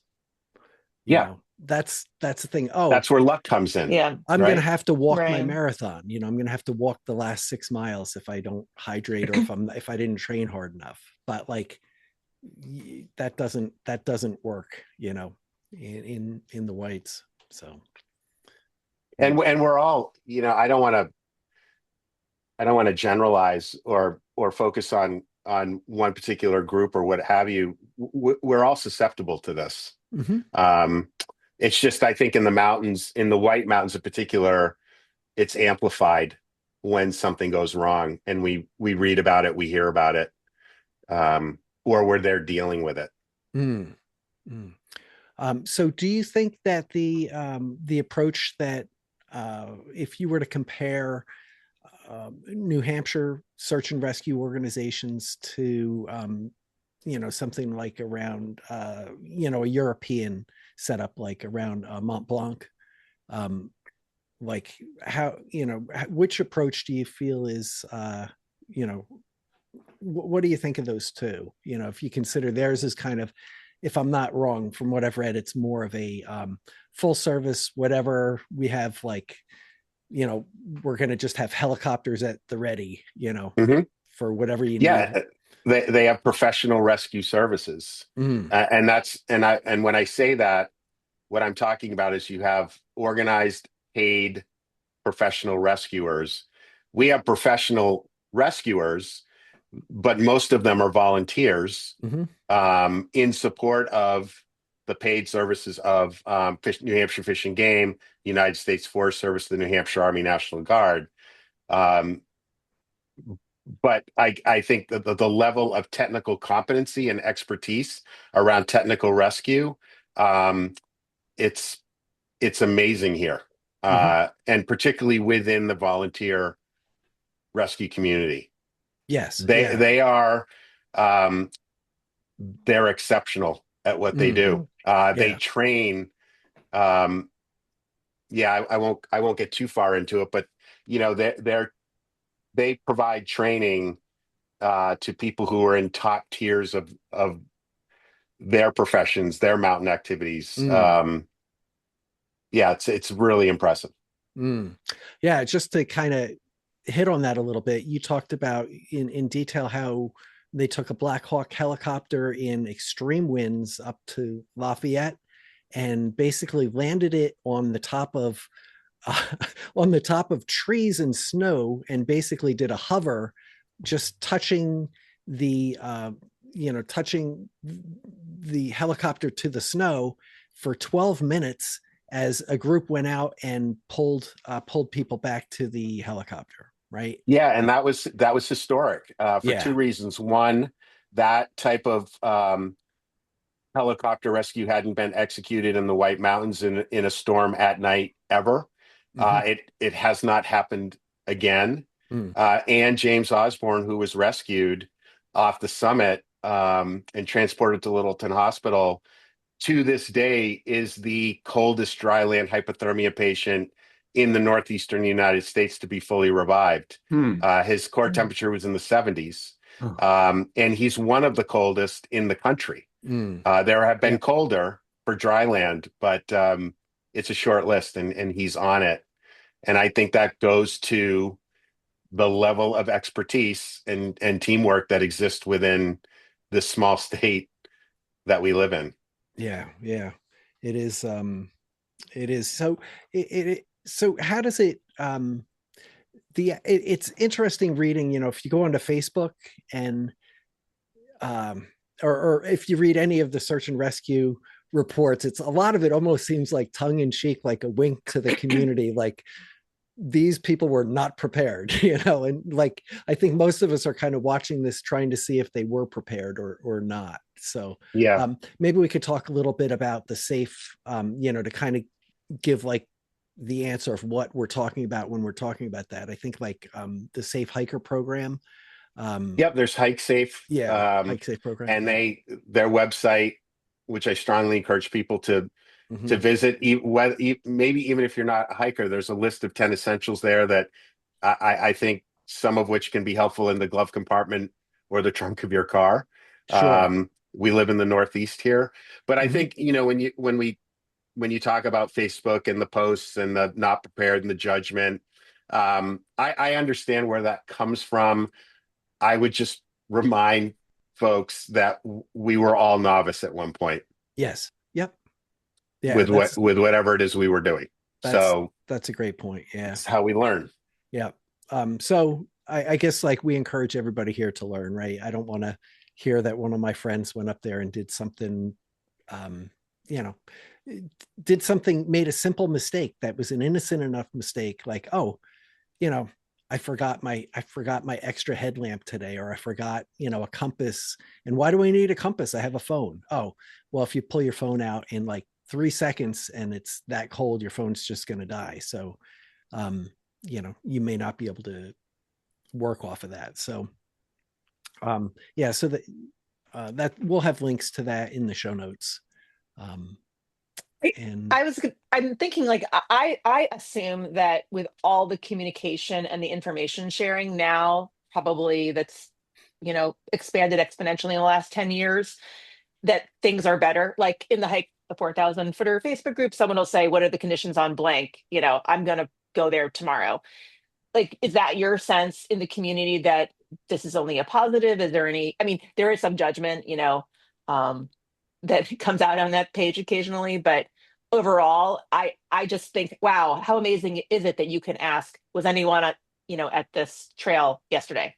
Tell me what it was like. Like, I'm assuming it's all 100% positive. I'm just curious your take on it, Ty. Yeah, I think just like your running group, there's a real sense of community within the hiking community. Yeah. It truly is a hiking community. There's been a lot of work done around groups really promoting hiker safety, offering workshops, whether it's the AMC, Hiking Buddies, various outdoor outlets in and around the Mount Washington Valley, the Lincoln area, North Country based. And I do think there are really supportive groups out there that want to share information, that want to educate, that want to help. Mm. Yeah, very good. And always, whatever it is, you're always going to have a negative voice here and there, Well, right? So yeah, we're human. Can I ask a follow-up question? Yeah. Is your take, if you have an opinion about something you're seeing happening, would your take be, let me just say something, because what do I have to lose? Like, okay, they might be offended, but then at least I'll have said that thing. You're saying like in real life, when you see somebody on the trail. This came up in one of your books, like one of the people coming down when Fred and James were coming up. He said, "Oh, I kind of maybe I should have said something, right?" And I think I was just there a couple of days ago. I was at a place, it's not because it was the winter, but just I knew this is kind of a sketchy downhill thing. And I see someone walking up to go to this downhill, and there was, a 3-year-old, and I said, is it my responsibility to say something? I felt a little funny. I knew it wasn't going to be fatal, but I was just, curious, like what role do we all have in, when we see people to say something? Yeah, I get this question a lot. These can be uncomfortable, awkward conversations to have, because just like on the road, there's the potential for rage or blowback on the trail. Yeah. People don't like to be corrected or have suggested to them what they should or shouldn't be doing. But I'll share a story. There were a couple of people that I talked with a few years ago who had been on a hike had summited. The weather was bad. They were descending. They encountered a lone hiker ascending, and stopped and didn't really have a conversation about what was going on higher up, or at least as strong a conversation as they might have wanted to have had. And that person continued on and didn't survive. And there's this real sense of guilt and remorse for not being more assertive. So I think the question to ask yourself is, as uncomfortable as that conversation might be, particularly for the person that's heading up when you're heading down, play the tape to the end. And if I don't say something, and the next day I hear about this person, and that person may ignore you and continue on anyway, but at least for your own peace of mind, you've had that conversation. And sometimes it can be done indirectly. It's not, wow, you're wearing sneakers and you shouldn't be wearing sneakers. Maybe it's something as subtle as, yeah, I was just up there. It's super slippery, and I'm so glad I had traction devices for my shoes. We can get where we want to go indirectly. If that's what it takes to have the conversation. Yeah. I always feel like when you need to have that conversation, for me at least, I know when there's a lot of times I know I have to have that conversation. I work for an elevator and escalator company, so I know more about escalators than you should know. Like them, looking at them, I know what they can do and how dangerous they can potentially be. So when I see a parent pushing a baby on a stroller, or the kids sitting on a stair or something like that, or kids running up the escalator, I don't care who your parents are or what they're going to say to me or what's going to happen, but I'm saying something, because to me, it's like, I don't want to see a kid lose a finger, right? Or worse. So I'm going to say something, and then take whatever happens after that, not to be confrontational with them, but sometimes it's that blatant that, it's a quick reaction. So well, there's the point of, okay, am I intervening to prevent an accident? Or am I engaging to educate because the threat is over? And I think to that point, have you ever seen anyone try to recreate the scene from Elf on an escalator? I would think that might be popular. I have to say, at the risk of being like, what? You don't know what that is? I don't know what that is. Okay, well, all right. I'll have to look that up. Yep. Homework. Okay, it sounds like fun homework. Like, why couldn't I have gotten that homework as a kid, right? Go home and watch Elf escalator. Okay. All right. Very good. So Ty, so you do have another project planned or something like that you're thinking about? I mean, at this point? Yeah, I'm winding down research. I'll start writing as time allows. Probably through this year. With a couple of other kind of ideas in the queue. You kind of acquire these other stories as you go with research, which is one of the things I love about this kind of work. So I have, but most of the time, is it your practice not to discuss those, or most of the time it's like, what are you writing of research? I think I get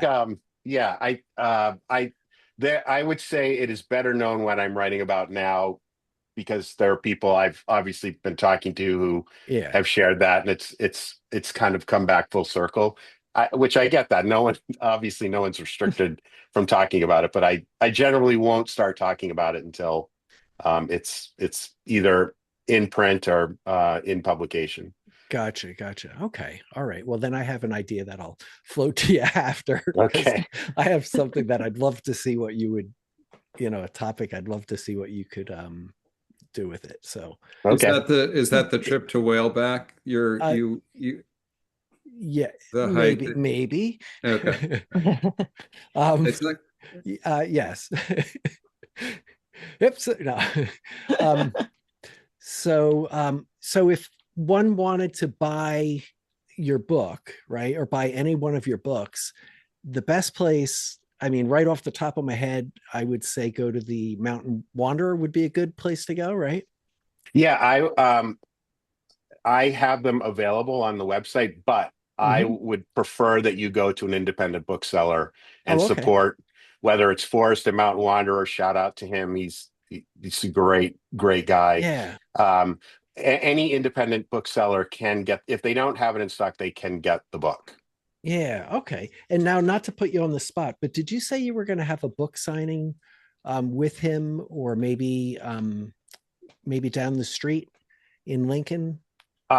He and I are talking about hopefully at some point I'm going to plan to spend some time at the shop Oh, and okay. greet readers and do a signing. I do have a speaking event in Lincoln in April.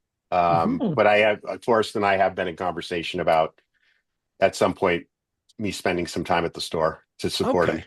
And you writing a book about the store? Oh my God! We just no. No. Okay. Where All right. where can No, we I'm find not. out?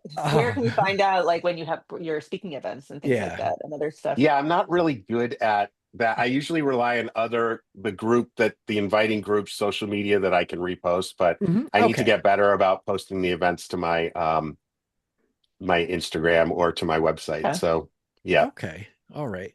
But also, and then also people could get your book at Amazon, I suppose, right? But we don't want to Yeah. go there. We want to go to private bookstores. We want to support our independent I bookstores love where we that. can. Yeah. Yeah. Very good. Okay. Anna, do you have any closing arguments? Um, no, I just want to, thank you for writing these books and making people like us who love the mountains, um, you know, think twice is the wrong word, but really just feel like we can be as prepared as we can be. Like you said, you can't do these activities without some element of risk, and that also makes you proud at the end that you've done something. Hmm. It's a good feeling. But I love the feeling that you're sharing this knowledge, and I just want to thank you. And also, through this podcast, you've been sharing even more knowledge. So look Mm. forward to more from you and learning more.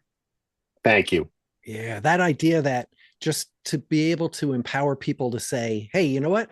I want to turn around here, if nothing else, just because I need to just, I need to just play this safe because the mountain's going to be here later, and luckily I think that's been a shift in culture. So, Yeah. but There I was a agree. phrase that I'm sorry, I can't remember who said it. It was one of the quotes in one of the books. There are many days when the mountains don't want you there. I thought that was really effective. Mm. I thought, I that think just kind of said it Gandalf all for said that. me. I think it might have been Gandalf. I do quote there is a bit of a Lord of the Rings theme in There Lines of is, Winter. yes. But, I yeah. yeah, I always felt that the really that the northern presidentials are so Lord of the Ring, when you're doing that those just seem like so much from Lord of the Rings. So Stay tuned. yeah, okay, All good, right. good. Josh, any closing Thanks arguments so you'd much, like to- Ty, and what Anna said, and what I've learned from reading your books. I really appreciate it, and thank you for your time tonight. And yeah, maybe we'll see you out on the trail sometime. Yeah. No, and Yeah. I really appreciate it. This was so easygoing and welcoming, and your questions were thoughtful, and I appreciate you diving into my childhood, and it was I really enjoyed this conversation. We did Yeah, as well. So same. thank you, and Yeah. we look forward to the Haunted House 2 All right. soon to a bookstore near you. So Thank you. well, for all of our listeners, if you've made it this far, of course, seek professional help, and we will see you all in a mile. A mile. Mile and a half. All right.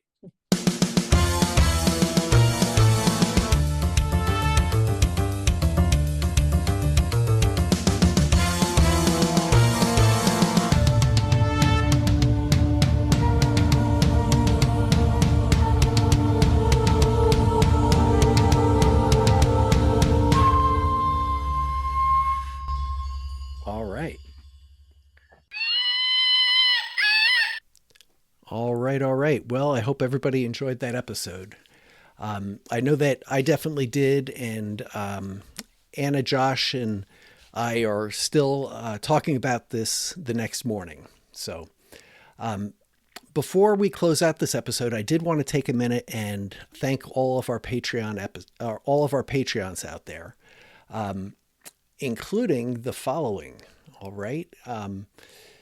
Hashtag Hundo Joe, Albert Star Galactica, To New York Banano, A. Marcus, Amy Jennifer Hanlon, Amaya Sorensen, Andy Tide, Angelia Rose, Anna G, Antone de Betancourt, Azam Shazam Pulatov, Ben Nillette, Ben 1N, Benjamin Griffin, Bessick from the podcast, Bikini Chicken, Bill Gibbs, Bill Gilpatrick, the patriotic Patreon, Brian Musiak, Brian O, B. Rice Henley, Celeste Fonga Ding Dong, Sherry Bill B, Chris Rosall Knows All Sees All, Christine Uchenning, Clarice Reinhardt, Crutch Lee, David Hyde and Seek, David Kaplan,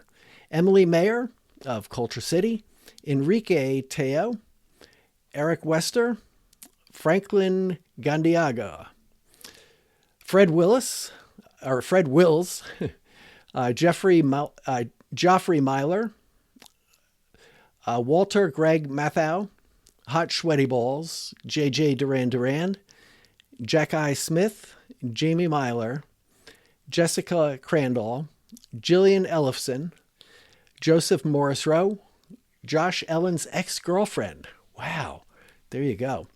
Just the Plotter, Justin Kowski, Lancelot, Lauren Edelman, Sophia Loren, Leanne Zarger, Laz, Lenny's mom's got it going on, Macho Man, Mark Machine Gun Kelly, Matt Smielsen, that's usually Fred's line, Michael Lopresti, Michelle Pom O'Neill, Miles Victors, Monkey Stuffer, Name, Nat Zilski, PKO, Powered by Pop-Tarts, Rebecca Gonzalez Kreisberg, Richard Runs the Trails on YouTube, finishes Travelers 100, Rob the Bear Breckenridge, Ross Belak, Run the Whites at Midnight, Sandy Bartel, Sarah Porras, Suing and Croon with Sarah Porras, Simon C. Edgett, Slurpee Runner, Steep Endurance, Stephen Estorama, The Blue Hills Contingent, TJM Pods Races Vinyls Change the World, Tom Stardye, The Destroyer Stardye, Tony D, Ultra Walker, and Will Keep On Running Bro, Jara. So thank you guys very much for all your support today and over the years. Really appreciate it. And looking forward to a fun 2026. Hopefully see you guys over at the Real King of Pain and the Cut 112 as well. So thanks, and I'll see you soon. Bye.